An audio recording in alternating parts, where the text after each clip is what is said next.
Hello friends, आज हम diabetes के बारे में बात करेंगे। डायबिटीज़ होता क्या है। इंडिया में 5 करोड़ से ज़्यादा लोगों को डायबिटीज़ है और ये आंकड़ा बहुत ही रफ्तार के साथ बढ़ता जा रहा है। न केवल इंडिया में, बाकी पूरे विश्व में ये रफ्तार बढ़ता ही जा रहा है। पहले तो हार्ट के पेशेंट ज़्यादा हुआ करते थे, लेकिन अब ये डायबिटीज़ ज़्यादा होने लग गया है। तो ये डायबिटीज़ होता क्या है और इसे हम कंट्रोल कैसे कर सकते हैं और ठीक कैसे कर सकते हैं, इसके बारे में हम पूरा चर्चा करेंगे। तो जनरली मेडिकल टर्म में ये कहा जाता है कि ब्लड ग्लूकोज लेवल का बढ़ना ही डायबिटीज़ है। ब्लड में ग्लूकोज का लेवल अगर बढ़ जाता है तो वो डायबिटीज़ है। लेकिन साधारण भाषा में अगर समझें तो ब्लड में कार्बोहाइड्रेट अगर बढ़ जाता है तो डायबिटीज़ है। ब्लड में अगर ग्लूकोज बढ़ जाता है तो डायबिटीज़ है। ब्लड में अगर शर्करा बढ़ जाता है तो डायबिटीज़ है। ब्लड में अगर चीनी की मात्रा बढ़ जाती है तो डायबिटीज़ है। संक्षेप में एक लाइन में अगर कह दें तो ब्लड में अगर मीठा चीज़ आप ज़्यादा खा रहे हैं, कार्बोहाइड्रेट वाली चीज़ ज़्यादा खा रहे हैं, तो आपको डायबिटीज़ है। तो ये एक समस्या होती है। अब ये होता क्यों है? मैंने पहले भी कहा था कि केमिकल का ज़्यादा बनना भी समस्या है और केमिकल का कम बनना भी समस्या है। तो हमारे बॉडी में एक रसायन बनता है जो पेंक्रियाज से निकलती है। पेंक्रियाज में बीटा सेल होता है, बीटा सेल से इंसुलिन निकलती है और वो इंसुलिन इस ग्लूकोज को, इस चीनी को, इस कार्बोहाइड्रेट को कंट्रोल करती है। आप ये समझिए, अभी आगे हम धीरे धीरे समझाते हैं आपको। तो जैसे ब्लड में ग्लूकोज की लेवल बढ़ती है तो ग्लूकोज फिर ट्रांसफ़र होकर आपके सेल्स को चाहिए। जो आपका बॉडी बना हुआ है ये बहुत सारे सेल से मिलकर बना हुआ होता है और हर एक सेल को आप क्या करना है, आपको एनर्जी चाहिए, ताकत चाहिए। तो जब आप खाना खाते हैं, खाना खाने के बाद जो ग्लूकोज होता है वो आपके ब्लड में मिलता है और ब्लड से सेल तक पहुंचाने का काम इंसुलिन करता है। अगर इंसुलिन ही नहीं रहेगा तो ब्लड से सेल में ट्रांसफर नहीं हो पाएगा ग्लूकोज, आपको एनर्जी नहीं मिलेगी। तो अगर यहाँ इंसुलिन काम नहीं करेगा तो अब वो ग्लूकोज है वो ब्लड में ही रह जाएगा। जो ब्लड में रहेगा लंबे समय तक, तो कहते हैं, तो हम टेस्ट करवाते हैं डायबिटीज़ को, उसमें निकलता है कि भाई 200 है mg/dl, 250 है, 300 है। ये ग्लूकोज का एक लेवल होता है, आंकड़ा होता है। तो लोग कहते हैं आपका ग्लूकोज बढ़ा हुआ है, आपको डायबिटीज की शिकायत है। तो मेन कारण यही है कि इंसुलिन का न काम करना। अभी हम आगे बात करते हैं कि ये डायबिटीज कितने प्रकार का होता है, फिर वन बाय वन डिस्कस करते हैं। तो डायबिटीज जनरली 2 प्रकार के होते हैं। एक को हमने डिवाइड कर दिया है टाइप 1 में, ये रहा टाइप 1, और एक हो गया टाइप 2, ये टाइप 2 हो गया। टाइप 1 को टाइप 1 इसलिए कह दिया गया क्योंकि ये बच्चों को होता है। It is a juvenile onset, ये बच्चों को होता है, ये टाइप 1 हो गया। और इसमें ट्रीटमेंट क्या, जैसे बच्चे जब पैदा होते हैं तो ही उनको हो गया ना। बच्चा अगर पैदा हुआ है तो उसको ही हुआ रहता है डायबिटीज़। ये बहुत कम लोगों को होता है लेकिन होता है। और बच्चा 10 साल का, 15 साल का है तो उसको डायबिटीज़ हुआ रहेगा, इसलिए इसको बोलते हैं it is a juvenile onset. और ये टाइप 1 कैटेगरी में रखा गया है। इसका मात्र और मात्र एक इलाज है इंसुलिन का इंजेक्शन। क्योंकि जो ये डायबिटीज होता है इसमें बीटा सेल के द्वारा, जो पेंक्रियाज है, पेंक्रियाज की बीटा सेल के द्वारा इंसुलिन बिल्कुल निकलता ही नहीं है। अगर नहीं निकलेगा तो ये टाइप 1 में आ जाता है और इसका एकमात्र इलाज है इंसुलिन का इंजेक्शन। आपको बाहर से लगेगा, यहाँ पे मेडिसिन काम नहीं आती है। तो ये इंसुलिन जनरली आता कहाँ से है? ये बीफ इंसुलिन से बीफ से आता है और पोर्क से आता है। पोर्क मतलब सुअर से आता है और ये बीफ मतलब गाय से आता है। बीफ का देखना, मांस मत खाने लग जाना, मीट मत खाना उसका। तो बीफ जनरली उसका बॉडी का सारा पार्ट यूज कर लेते हैं, बोन अलग यूज कर लेते हैं, चमड़े का जूता चप्पल लोग बना लेते हैं। उसके बाद उसका जिलेटिन दवा के रूप में लोग यूज कर लेते हैं। और यहाँ पे पेंक्रियाज से आप देख रहे हैं इंसुलिन यूज कर रहे हैं। तो बॉडी का कोई पार्ट बचता नहीं है, पूरा यूज कर लिया जाता है। तो ये टाइप 1 ज़्यादा डेंजरस होता है, इसमें बहुत ध्यान देने की ज़रूरत पड़ती है। और टाइप 2 जो होता है it is a middle age onset.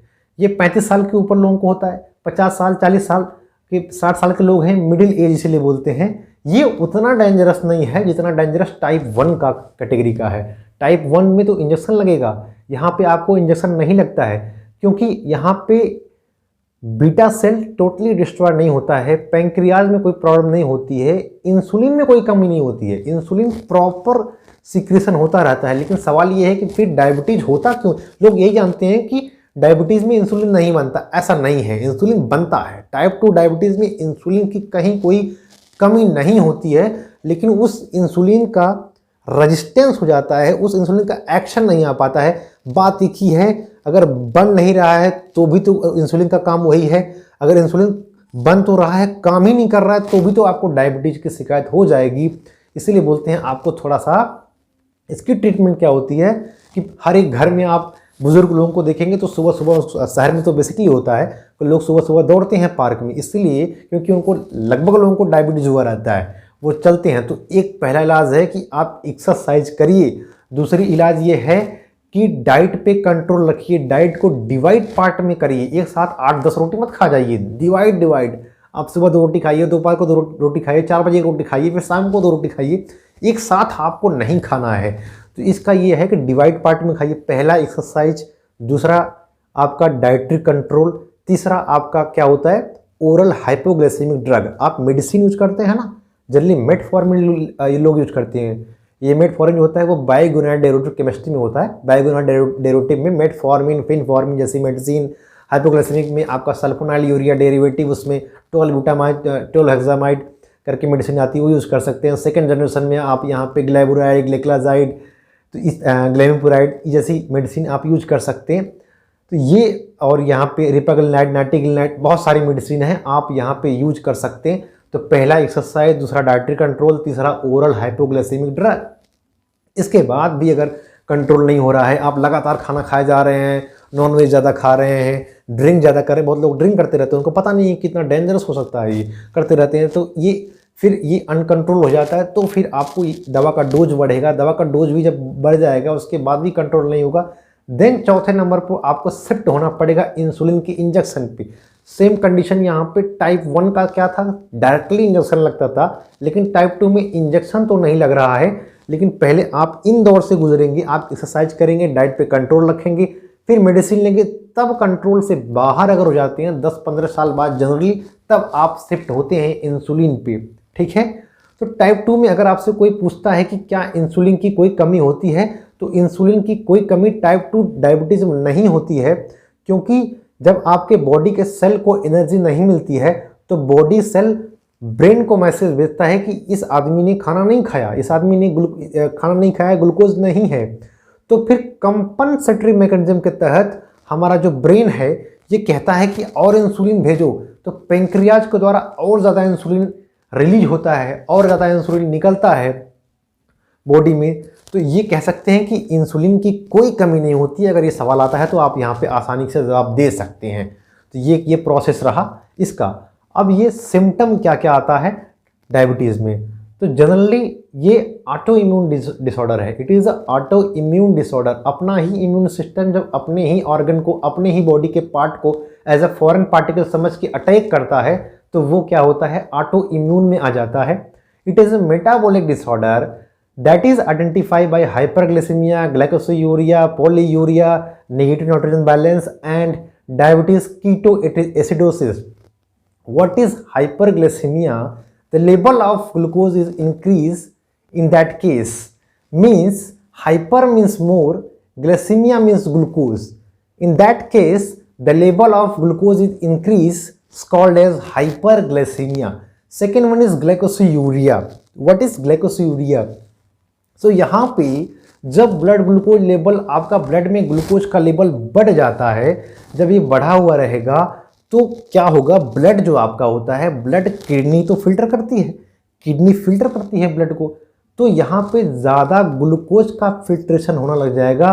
तो कंपनसेटरी मैकेनिज्म के तहत क्या होगा कि आपका ट्यूबुलर रीऑब्जॉर्प्शन ज़्यादा होने लग जाएगा। अगर ट्यूबुलर रीऑब्जॉर्प्शन ज़्यादा होने लग जाएगा तो अब क्या होगा कि आपका जो यूरिन है उसके द्वारा ग्लूकोज का सिक्रेशन ज़्यादा होने लगता है, इसको बोलते हैं ग्लाइकोसूरिया। थर्ड केस में क्या होता है कि अगर आपका जो बॉडी है एनर्जी के रूप में ग्लूकोज को यूज नहीं कर पाती, जब ग्लूकोज खाना आप खाते हैं उससे एज ए एनर्जी के रूप में जब बॉडी यूज नहीं कर पाती है, तो उसको यूज तो करना है, क्योंकि आपका डायबिटीज़ कंट्रोल नहीं है, तो वो ग्लूकोज को नहीं यूज कर पा रहा है, तो किसको यूज करेगा, आपके बॉडी में जो स्टोर प्रोटीन है उनको यूज करेगा, आपके बॉडी में जो लिपिड्स हैं उनको यूज करेगा। अगर body as a energy source के रूप में प्रोटीन को यूज करती है तो क्या होगा, तो आपके जो बॉडी का मसल है, बॉडी का जो मसल बना हुआ है, बॉडी बिल्डर आपने देखा होगा ताकत रहती है, तो बॉडी का जो मसल है वो मसल जनरली प्रोटीन के बने हुए होते हैं, इसलिए बोलते हैं ना अंडा खाओ ये खाओ तो बॉडी मास बन जाता है। तो ये कहते हैं तो इसमें आपका जो मसल मास है वो डिक्रीज हो जाएगी, घट जाएगी। और अगर लिपिड का एनर्जी सोर्स के रूप में यूज कर लिया, फैट का जो बॉडी का फैट है ना इसका यूज कर लिया, तो क्या समस्या हो जाएगी।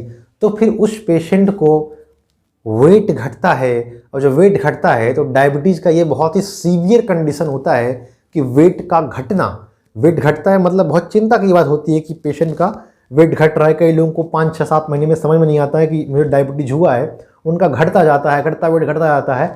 तो ये एक सीवियर कंडीशन है, इसको हल्के में नहीं लिया जा सकता है। तो अगर प्रोटीन को यूज़ किया तो क्या हुआ, बॉडी का मसल मास कम हुआ, उससे निगेटिव नाइट्रोजन बैलेंस हो जाता है। दूसरा क्या होती है, अगर लिपिड को एज ए एनर्जी सोर्स के रूप में यूज करेगा तो वेट घटेगा और इसका एंड प्रोडक्ट बनता है कीटोन बॉडी। कीटोन बॉडी में जनरली कीटोन पाई जाती है और एसिटेट पाई जाती है। और ये अगर इन कीटोन बॉडी का, इन कीटोन्स का अगर ज़्यादा डिपोजिशन बॉडी में होगा तो ब्रेन पे इसका बहुत नेगेटिव इफेक्ट पड़ता है, इससे पेशेंट कोमा में भी जा सकता है। तो ये एक क्राइटेरिया क्या है डायबिटीज़ का, यहाँ पे कीटोन बॉडी का फॉर्मेशन है लिपिड का अगर यूज करता है। चौथा ये होता है कि कई लोग कहते हैं कि भाई मिठाई बहुत अच्छी लगती है, भूख बहुत लगती है डायबिटीज़ के पेशेंट को, ऐसा क्यों होता है, ये क्वेश्चन बनता है कि भाई उनको ज़्यादा भूख लगती है। ऐसा इसलिए होता है क्योंकि जब आपने खाना खाया, कार्बोहाइड्रेट जनरली लोग खाते हैं 90% तो खाने में वही रहता है, उसके बाद प्रोटीन और ये सब रहता है। दाल में प्रोटीन जनरली होती है, बाकी सारे खाने में कार्बोहाइड्रेट ही रहता है, रोटी आप खा रहे हो उसमें भी रहता है। तो कार्बोहाइड्रेट जब आप खाते हैं तो वो ग्लूकोज जो होती है खाने के बाद आपके ब्लड में मिलती है, फिर ब्लड से इंसुलिन उसको ट्रांसफ़र कर देता है सेल्स को, और सेल को अगर ग्लूकोज मिल गया तो फिर एनर्जी उसको मिल जाती है, उसका काम हो जाता है। लेकिन अगर यहाँ पे इंसुलिन का रेजिस्टेंस है, इंसुलिन काम नहीं कर रहा है या फिर इंसुलिन बन नहीं रहा है लाइक टाइप 1 डायबिटीज़, तो फिर क्या होगा, तो सेल्स को ये, क्योंकि सेल्स को ग्लूकोज तो नहीं मिला तो सेल को लगता है कि इस आदमी ने खाना नहीं खाया, फिर सेल्स कहता है भाई खाना लाओ खाना लाओ। तो उस पेशेंट को खाया हुआ रहेगा तब भी उसको भूख लगेगी, और फिर वही कंपनसेटिव मैकेनिज्म होगा, फिर ब्रेन को इन्फॉर्मेशन पहुंचेगी, दिमाग को इन्फॉर्मेशन पहुंचेगा कि भाई खाना लाओ, और खाना लाएगा और खाना खाएगा, और खाना खाएगा तो और ब्लड में ग्लूकोज बढ़ेगा, और ग्लूकोज बढ़ेगा तो और समस्या बढ़ती जाती है। तो इससे हाइपरग्लाइसेमिया होने के चांसेस बढ़ जाते हैं। एक और कारण है कि डायबिटीज़ अगर किसी को हुआ है तो उसको यहाँ पे लेबल लगा के चलना चाहिए कि मैं डायबिटीज़ का पेशेंट हूँ, ताकि वो रास्ते में कहीं भी जाए तो उसको कम से कम लोग समझ, अगर उसको डायबिटीज़ आया, वो बेहोश होकर गिर गया, अगर बहुत लोग गिर जाते हैं तो लोग शरबत चीनी वाला घोल खिलाते हैं, पिलाते हैं लोगों को, केला खिलाते हैं, तो मीठी चीज़ खिलाते हैं, तो फिर उनको धीरे धीरे होश आ जाता है। तो आप ये कह सकते हैं कि अगर यहाँ पर लेबल लगा रहेगा और रास्ते में कहीं गिर गया तो कम से कम आदमी को मालूम चल जाएगा कि यार इसको डायबिटीज हुआ है, फिर वो शरबत और पिला देंगे, आप सही हो जाएंगे। ऐसे ही मिर्गी का दौरा पड़ता है तो लोग मिर्गी में लोग जनरली भूत समझते हैं, भूत पकड़ लिया है, ऐसा नहीं है। तब यहाँ पे आप लेबल लगाएंगे मुझे मिर्गी आ सकती है, एनी टाइम आ सकता है, तो पेशेंट कम से कम लोग जान तो जाएंगे इसको मिर्गी का दौरा पड़ा है, तो फिर आपका वो इलाज भी कर सकते हैं, डॉक्टर के पास आपको पहुँचा सकते हैं। तो ये 3-4 क्राइटेरिया है। वीडियो ज़्यादा लंबी हो जाएगी इसलिए हम इसको शॉर्ट रख रहे हैं। अगला वीडियो तुरंत बनाऊंगा, आज ही बनाऊंगा, कल इसको अपलोड कर दूंगा। तो ज़रा सा भी अगर वीडियो ये आपको पसंद आई है तो इसको शेयर कर दीजिएगा, और लाइक और सब्सक्राइब भी आप कर सकते हैं। बहुत बहुत धन्यवाद। और हाँ, एक और ध्यान देने वाली बात है, जो टाइप 1 डायबिटीज़ होता है उसको हम बोलते हैं इंसुलिन डिपेंडेंट डायबिटीज़ मेलाइटस। आई से इंसुलिन, डी से डिपेंडेंट, डी से डायबिटीज़ और एम से मेलाइटस, क्योंकि वो पेशेंट टोटली इंसुलिन पे डिपेंडेंट है, इसलिए बोलते हैं इंसुलिन डिपेंडेंट डायबिटीज मेलाइटस। और टाइप 2 डायबिटीज जो होता है, वो जो मिडिल एज ऑनसेट में होता है, वो non insulin dependent diabetes mellitus होता है।